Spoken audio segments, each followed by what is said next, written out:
Hi lovelies, here's a quick tip that would improve your stitches and help you sew like a pro.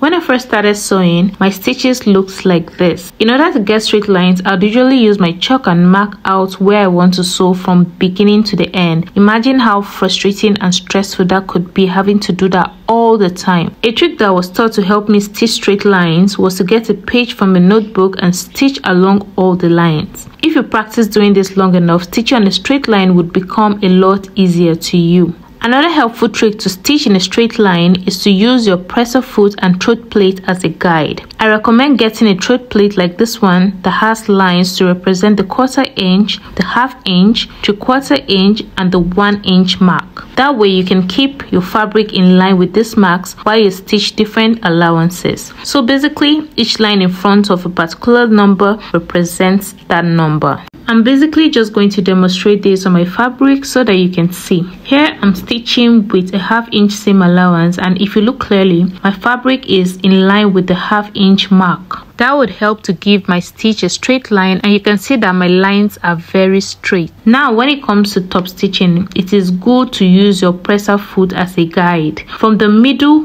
to the edge of the presser foot is a 1/4 inch. So this is perfect when you are top stitching or when you intend to stitch fabrics together using the 1/4 inch seam allowance. You don't have to use your tape to keep measuring. Just use the presser foot as a guide and I guarantee you straight lines. Here I'm using the 1/4 inch seam allowance and I'm using my presser foot as well as the lines that I have on the troat plate. That gives me a straight line like this. Now we're going to try top stitching on this very thin line which we have sewn using a 1/4 inch. Remember I said from the middle to the edge of the presser foot is a 1/4 inch, and top stitching has to be smaller than the actual seam in order to hold it in place. So just watch carefully and see how I'm going to achieve this. I'm basically aligning the inner edge of my presser foot with the edge of the fabric.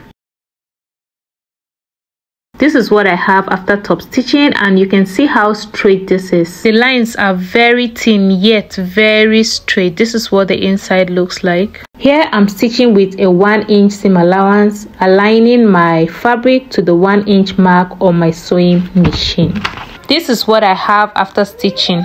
Sometimes I use the screws on my sewing machine as a guide. I'm just basically aligning my fabric to the beginning of the screw there. If I measure this, I have 2 inches. So that means if I want to stitch on a 2 inch seam allowance, I'll basically just align my fabric to the beginning of this screw, and it helps to save time from having to measure at every point while sewing. I hope you found this video helpful. If you did, please give it a thumbs up, share with friends, and subscribe for more sewing tips like this. See you in my next tutorial.